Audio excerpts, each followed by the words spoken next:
Important chapter, conceptual chapter, ভালো মতো প্রত্যেকটা কনসেপ্ট বুঝবি, অঙ্ক সব নিজে পারবি, গ্যারান্টি আমি দিচ্ছি। আগে কনসেপ্ট বুঝবি। সবার আগে না দুটো সাইন সেটা দেখ। একটা হচ্ছে এক্স, এই সাইনটাকে বলে প্রপোর্শনাল সাইন। কী জিনিস পরে বলছি, এগুলো প্রপোর্শনাল সাইন। তোরা রেশিও প্রপোর্শন চ্যাপ্টারটা করেছিস তো? তো এটা হচ্ছে প্রপোর্শনাল সাইন। এগুলো কনসেপ্ট কী জিনিস পরে বলছি, আগে সাইনটাকে একটু ইয়ে হয়ে যায় যে এটাকে প্রপোর্শনাল সাইন বলে। ওকে, এবার একটা জিনিস খুব ভালো মতো লক্ষ্য কর, কনস্ট্যান্ট টার্ম কাকে বলে? কনস্ট্যান্ট কোনো একটা টার্ম আছে যে টার্মটার ভ্যালু আনচেঞ্জড থাকে, তাকে কনস্ট্যান্ট টার্ম বলে। যেমন ধর, যার ভ্যালু আনচেঞ্জড সেটা কনস্ট্যান্ট, যাই কিছু হয়ে যাক ভ্যালু চেঞ্জ হবে না, সেটা কনস্ট্যান্ট। যেমন ধর আমি যদি বলি যে তোর বার্থডে, প্রত্যেকের বার্থডে সেটা কনস্ট্যান্ট, কারণ বার্থডে তো চেঞ্জ হবে না, যেদিন তুই পৃথিবীতে জন্মেছিস সেই ডেটটা তো কনস্ট্যান্ট ডেট। আচ্ছা, এবার যদি আমি বলি তোর স্কুলে ভর্তি হওয়ার ডেট, এটা একটা কনস্ট্যান্ট টার্ম।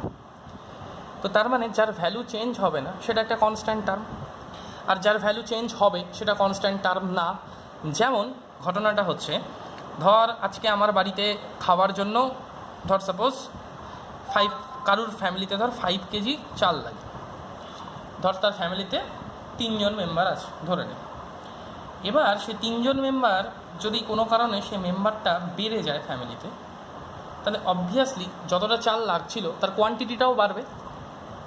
তার মানে এই দুটো ভ্যারিয়েবল হয়ে গেল, যে নাম্বার অফ ফ্যামিলি মেম্বার্স সেটা ইনক্রিজ করলো, ধর কোনো গেস্ট এসছে সেটাও হতে পারে। তো যতজন খাবে সেই লোকটা বা নাম্বার অফ পিপল সেটা ইনক্রিজড হয়েছে। তাহলে যত টোটাল খাওয়ার লাগতো, চাল লাগতো, 3 জনে মিলে যা চাল খেত, 7-8 জন মিলে হলে তো তার থেকে বেশি চাল খাবে, খুব স্বাভাবিক ব্যাপার। তো তাহলে তার অ্যামাউন্টটাও ইনক্রিজ করেছে। এবার কোনো ক্ষেত্রে কি দেখা যায় যে ধর দুটো ভেরিয়েবল আছে, একটা এক্স ভেরিয়েবল, একটা ওয়াই ভেরিয়েবল। এই ভ্যারিয়েবলটা মানে কি, এর ভ্যালু বাড়ছে বা কমছে, ওয়াই এরও ভ্যালু কি হচ্ছে, বাড়ছে বা কমছে। তো কোনো কারণে যদি এরকম হয়, দেখতো যে এক্স বাই ওয়াই এই ব্যাপারটা কনস্ট্যান্ট হয়ে গেল।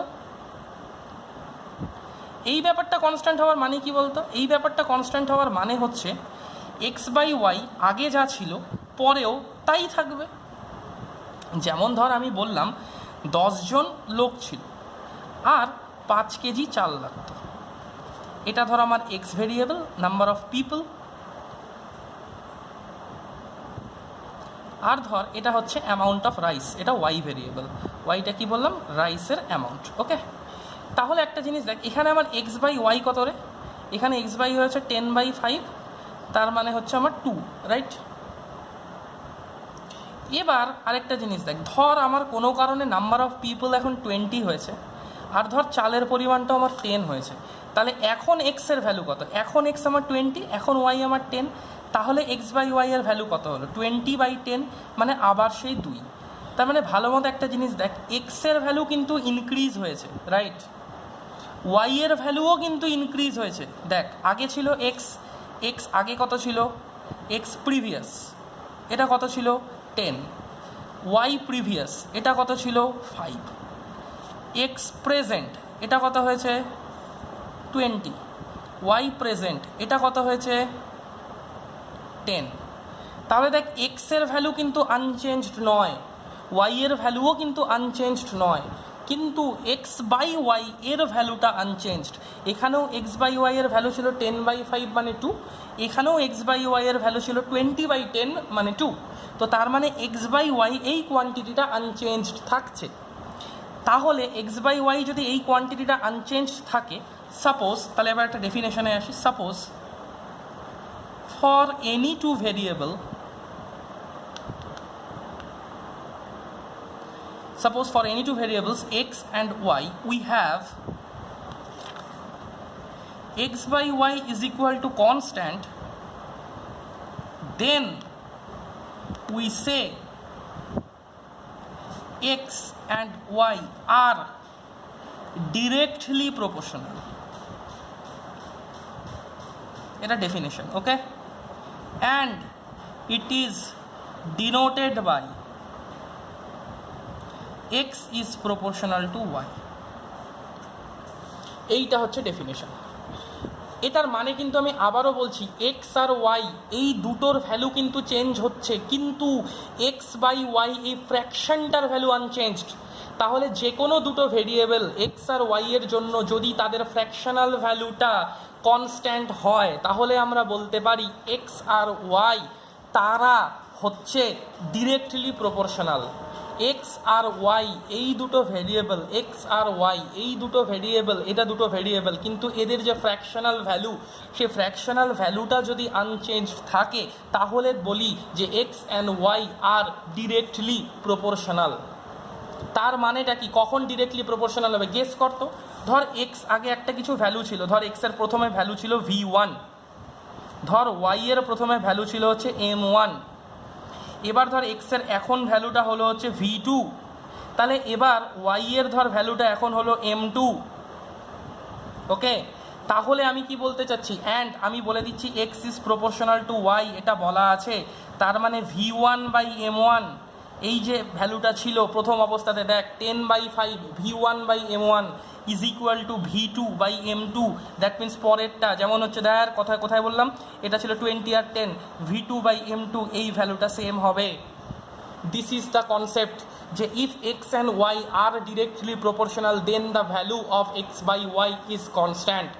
তাহলে দুটো ভ্যারিয়েবল এক্স আর ওয়াই কনস্ট্যান্ট হলে তাহলে এক্স আর ওয়াই যদি ভ্যারিয়েবল হয় আর তাদের ratio that means x by y, তাদের যে ফ্র্যাকশনটা বানাচ্ছি এক্স বাই ওয়াই, তারা যদি কনস্ট্যান্ট থাকে তাহলে আমরা বলি যে x and y are directly proportional, or it is denoted by x is proportional to y. This is proportional sign, x is proportional to y.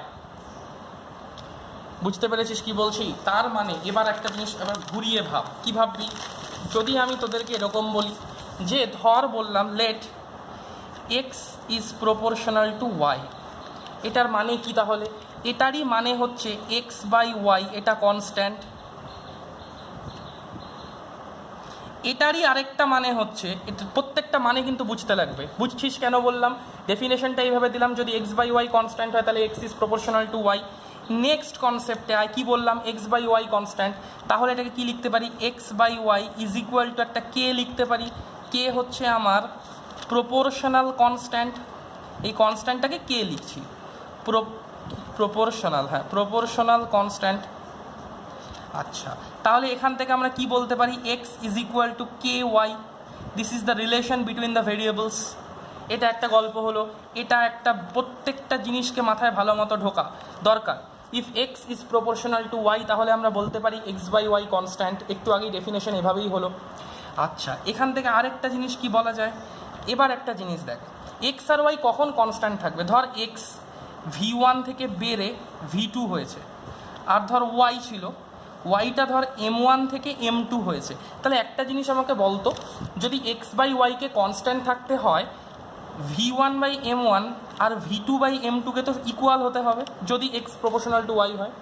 তাহলে আমি এখানে বললাম v1টা বেড়ে v2 হয়েছে, তাহলে কি কখনো m1টা কমে m2 হতে পারে? তাহলে তো কোনোদিনও ইকুয়ালই হবে না। যেমন ধর আমি তোকে বললাম v1 এর ভ্যালু ধর ছিল 10 আর m1 এর ভ্যালু ধর ছিল 5, v2টা ধর হয়েছে হচ্ছে 20, রাইট? তাহলে 10/5 ইজ ইকুয়াল টু 20 বাই এটা ধর m2 কত ধরবো, ধর এক্স, তাহলে এই যে এক্সের ভ্যালুটা এটা 10 থেকে বেড়ে 20 হচ্ছে, তাহলে এটা 5 থেকে বেড়েই এক্স হবে। একটা যদি বাড়ে তাহলে আরেকটা কোনো সময় কমতে পারবে না, তাহলে তো রেশিওর ভ্যালুটা আলাদা হয়ে যাবে। দ্যাট মিনস এখান থেকে আমরা কি ডিসিশনে আসতে পারি, ডিসিশনে এটা আসতে পারি, if x is proportional to y then increment in x implies increment in y, and decrease in x implies decrease in y। তার মানে x বাড়লে yও বাড়বে।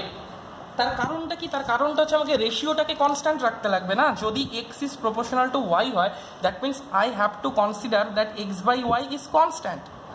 So x by y constant মানে কি, আগে এক্সের যা ভ্যালু আর ওয়াইয়ের যা ভ্যালু ছিল, আগে মানে 1 দিয়ে রিপ্লেস করছি, আর পরে যা এক্সের ভ্যালু আর ওয়াইয়ের ভ্যালু হয়েছে এই দুটোর রেশিও সেম, এটার মানে এটাই x by y constant, that means x by y এই ভ্যালুটা কখনো চেঞ্জ হবে না। তার মানে v1/m1 is equal two v2/m2, ভালো মতো বোঝ, v1/m1 is equal two v2/m2। তার কারণটাই হচ্ছে x is proportional to y, তার মানে x/y এটা কনস্ট্যান্ট, এটা লেখা থাকলে এটা লিখবি, এটা লেখা থাকলে এটা লিখবি, দুটো সেম জিনিস। If x is proportional to y then x/y is constant. x/y constant মানে কি, যদি x আর yটা, যদি এক্সটা বেড়ে যা ভ্যালু দিচ্ছে, এক্সের আগের ভ্যালু ছিল v1, এটা বেড়ে v2 দিচ্ছে, সিমিলারলি তাহলে y এর ভ্যালু যদি m1 থাকে এটাকেও বেড়ে গিয়ে m2 ভ্যালু দিতে লাগবে, রাইট? তাহলে v1/m1 আর v2/m2 এই ভ্যালু দুটোকে সেম হতে লাগবে। তাহলে v1 বেড়ে গিয়ে v2 হলে m1টাকেও বেড়ে গিয়ে m2 হতে লাগবে, রাইট?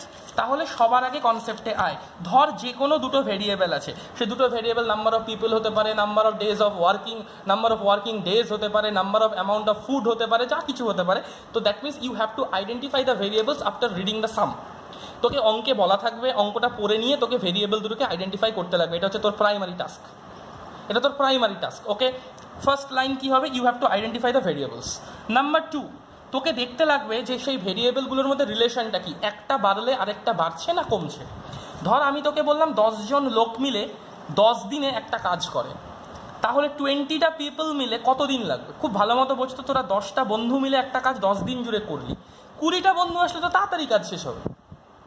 10 জন লোক মিলে একটা কাজ যদি 10 দিন ধরে করে, ধর একটা রাস্তা তৈরি করবে, 10 জন মিলে 10 দিন টাইম নিচ্ছে, তাহলে এবার আমার মনে হলো যে না, আমি 10 জনকে দিয়ে করাবো না, আমি আরও বেশি লোক ইনক্লুড করবো, তাহলে 20টা পিপলকে আমি ইনক্লুড করলাম। তাহলে ভাব না, এই 10 দিনই কি লাগবে না তার চেয়ে কম লাগবে? অবভিয়াসলি কম লাগবে। ইউনিটারি মেথডও এরকমভাবেই চিন্তা করতি। তাহলে এটা হচ্ছে নাম্বার অফ পিপল ছিল এক্স, আর এটা ছিল number of working days, suppose ধরলাম ওয়াই। তাহলে এখানে এক্স আর ওয়াই কিন্তু প্রপোর্শনাল না, তার কারণ হচ্ছে 10টা বেড়ে গিয়ে, ধর এখানে 10টা বেড়ে গিয়ে 20 হচ্ছে। আগের রেশিও কত ছিল? 10/10 ছিল। আগে এক্সেরও ভ্যালু ছিল 10, ওয়াইয়েরও ভ্যালু ছিল 10। এখন এক্সের ভ্যালু বেড়ে গিয়ে 20 হয়েছে, কিন্তু আমি অঙ্কটা পড়ে বুঝতে পারছি যে নাম্বার অফ ওয়ার্কিং ডেজটা এখানে রিডিউসড হবে। তো নাম্বার অফ ওয়ার্কিং ডেজটা এখানে রিডিউসড হবে, তাহলে একটা বাড়লো একটা কমলো, তাহলে কোনো দিনই x/y কনস্ট্যান্ট থাকতে পারবে না। একটু আগেই দেখলি x/yকে কনস্ট্যান্ট থাকতে গেলে এক্সকে বাড়তে লাগছো আর ওয়াইকে কমতে লাগতো, সরি ওয়াইকেও বাড়তে লাগতো। তার মানেটা কি? তার মানে অঙ্কটা পড়ে আমাকে আইডেন্টিফাই করার পর, ভেরিয়েবলগুলোকে আইডেন্টিফাই করার পর, I have to check whether those variables are in equal proportion or direct proportion or not, right? তো তারপর ধর তুই আইডেন্টিফাই করে ফেললি যে তারা ডিরেক্ট প্রপোর্শনে আছে, তাহলে তোরা কী করবি? তাহলে লিখবি হচ্ছে X is proportional to Y, এটা থার্ড স্টেপ। ফার্স্ট স্টেপে হচ্ছে identifying the variables X and Y, next হচ্ছে finding the relation between X and Y, তারপরে থার্ড স্টেপ হচ্ছে সেটাকে ম্যাথমেটিক্যালি লিখবি।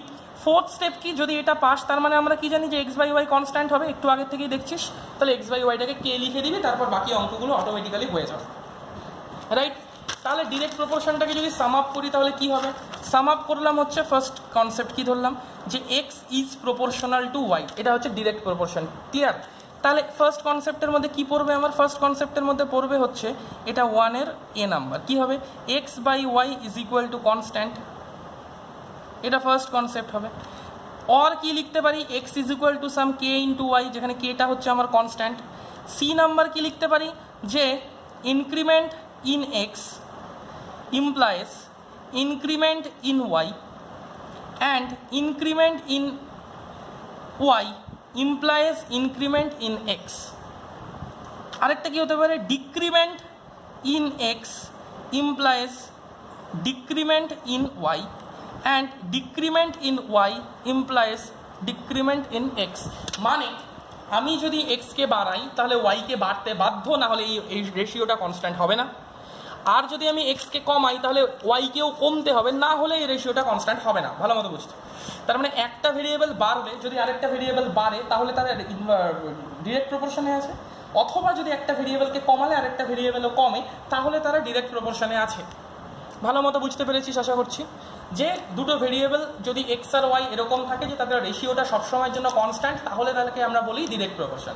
বা ডিরেক্ট প্রপোর্শনে থাকলে এক্স আর ওয়াই এর রেশিওটা সেম হবে, অর্থাৎ এক্সের ভ্যালু যদি আগে v1 থাকে আর ওয়াইয়ের ভ্যালু যদি আগে m1 থাকে, পরবর্তীকালে এক্সের ভ্যালু যদি বেড়ে গিয়ে বা কমে গিয়ে v2 হয়, তাহলে ওয়াইয়ের ভ্যালুটা যদি বেড়ে গিয়ে বা কমে গিয়ে m2 হয়, এক্সকে বাড়ালে ওয়াইকেও বাড়াতে হবে, এক্সকে কমালে ওয়াইকেও কমাতে লাগবে, such that v1 by m1 is equal to v2 by m2. That means previous value of x by previous value of y is equal to present value of x by present value of y. Then we say that x and y are in equal proportion or direct proportion. Clear? এবার দু একটা অঙ্ক দেখ, তাহলে বুঝতে তোর সুবিধে হবে। একটু দাঁড়া, আমি অঙ্কগুলো খুঁজি। হোয়াটসঅ্যাপে পাঠিয়েছিল, একটু খুঁজতে হবে, 1 মিনিট। ওকে, আচ্ছা পাচ্ছি না।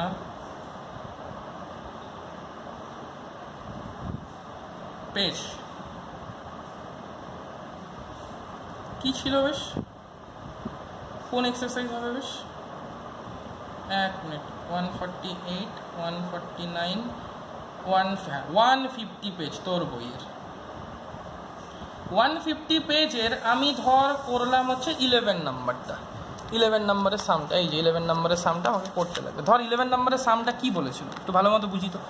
বলেছে যে the mass of a uniform copper bar varies directly as its length.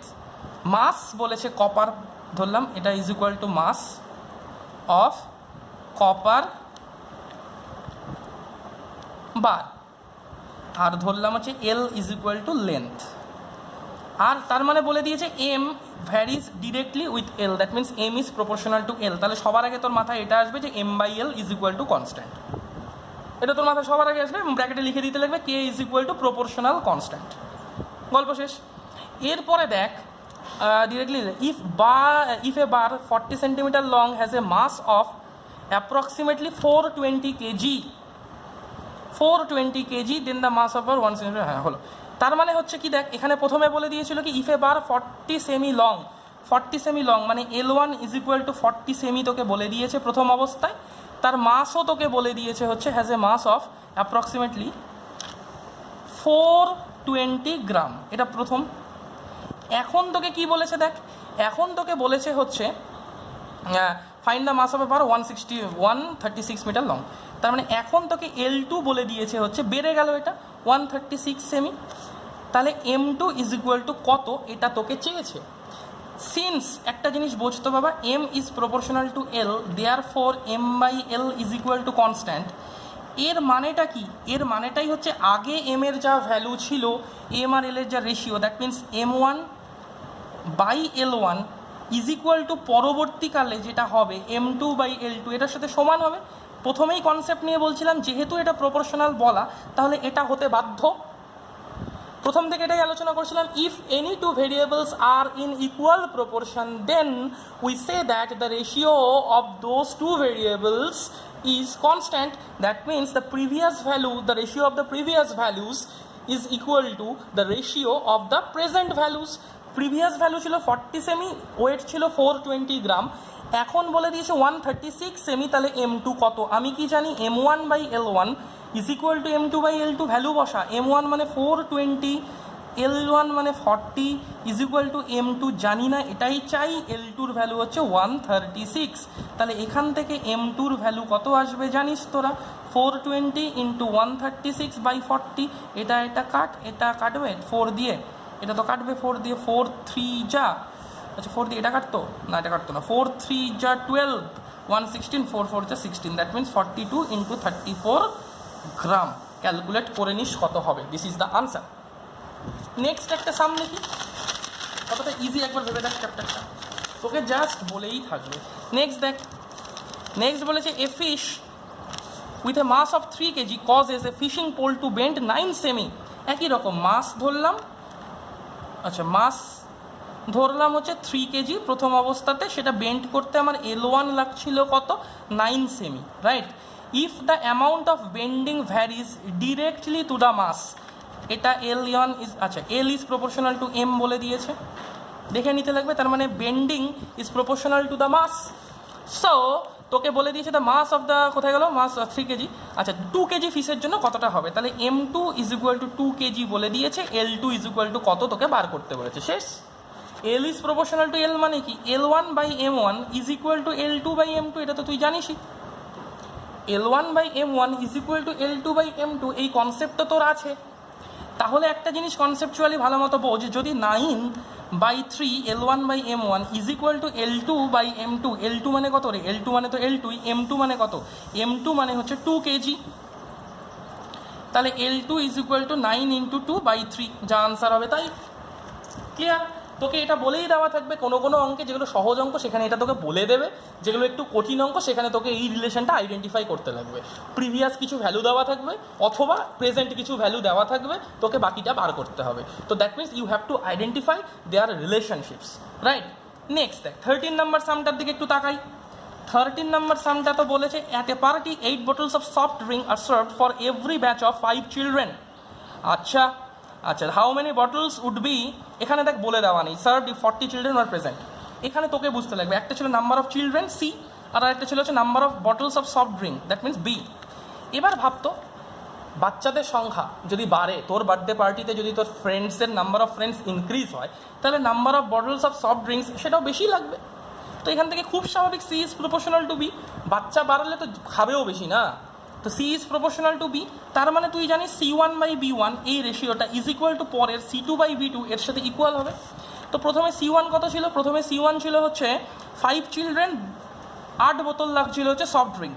এখন C2 কত, এখন C2 বলে দিয়েছে হচ্ছে 40, তাহলে B2 কত, নাম্বার অফ কতগুলো বটলস লাগবে এটা তোকে ক্যালকুলেট করতে লাগবে। তো B2 এর ভ্যালুটা এখান থেকে বার কর দেখি বাবা, 40 × 8 ডিভাইডেড বাই 5 কত হলো, ক্যালকুলেট করে 64, এটা হচ্ছে তোর আনসার।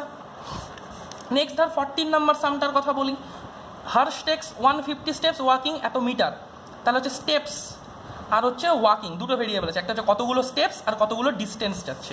এবার দেখ তুই যতগুলো পা বাড়াবি তত ডিস্টেন্স বেশি কভার করবি, যত বেশি হাঁটবি তত বেশি ডিস্টেন্স কভার করবি। তো দ্যাট মিনস একটা বাড়লে আরেকটা বাড়বে, একটা বাড়লে আরেকটা বাড়বে, যদি একটা কমে দ্যাট মিনস তুই যদি কম হাঁটিস তাহলে কম ডিস্টেন্স যাবি, তাহলে একটা কমলে একটা, যদি স্টেপস কমে ডিস্টেন্স কমছে, যদি স্টেপ বাড়ে ডিস্টেন্সও বাড়ছে, তার মানে একটা বাড়লে আরেকটা বাড়ছে অথবা একটা কমলে আরেকটা কমছে, তার মানে these two variables are in equal proportion. So we know that S1/D1 is equal to S2/D2. This is the concept. কত ছিল S1 ছিল হচ্ছে স্টেপস, দ্যাট মিনস 150, যাচ্ছিল 125 metre is equal to, next কী লাগবে, হোয়াট ডিস্টেন্স উড কভার, তার মানে D2 চেয়েছে, 360টা স্টেপসে কতটা D2 যাবে, ক্যালকুলেট করে নিস, অঙ্ক শেষ হয়ে যাবে। ওকে, D2 এর ভ্যালু তোর বেরিয়ে যাবে। নেক্সট চলে আয়, নেক্সট বলেছে হচ্ছে a second class railway fare for 240 কিমি জার্নি ইজ রুপিস এত, তার মানে একটা হচ্ছে ডিস্টেন্স কিলোমিটার আর একটা হচ্ছে ফেয়ার। ওকে, এবার দেখ যত ডিস্টেন্স যাবে ট্রেন তো তোর থেকে বেশি ভাড়া নেবে না, তুই যদি টোটো করে এক পাড়ার থেকে আরেক পাড়ায় যাস যত ভাড়া নেয়, তুই এক জায়গা থেকে আরেক জায়গায় গেলে যদি একটু বেশি ডিস্টেন্সের হয় তো বেশি ভাড়া নেবে, তো ট্রেনও তাই, যত বড় ডিস্টেন্স তত ভাড়া। তো distance is proportional to fare, right? Distance বাড়লে ফেয়ার বাড়বে বা ফেয়ার বাড়লে ডিস্টেন্স বাড়বে, তো ultimately this two variables are in equal proportion or direct proportion. So we know that D1/F1 is equal to D2/F2. This is the concept, right? তো D1 কত ছিল, এবার তো ভ্যালু বসিয়ে দিস, হয়ে যাবে, করবো না এটা। তো তোদের কাজটা কি, তোদের কাজটা হচ্ছে 10A নাম্বার অঙ্কটাকে 10A এর এক্সারসাইজটাকে শেষ কর। আমি পরশুদিন তোদেরকে আবার পরেরটা করিয়ে দিয়ে কম্পাউন্ডটা করিয়ে দেবো, খুব ইন্টারেস্টিং চ্যাপ্টার, কনসেপ্টটা বোঝ। আরেকবার ভিডিওটা একটু রিওয়াইন্ড করিস প্রথম থেকে আলোচনাগুলো ভালো মতো করে, তাহলে বুঝতে তোদের সুবিধে হবে, ঠিক আছে? একটু সময় নষ্ট করিস না, এটা খুব ইজি চ্যাপ্টার, করে ফেলিস। টাটা।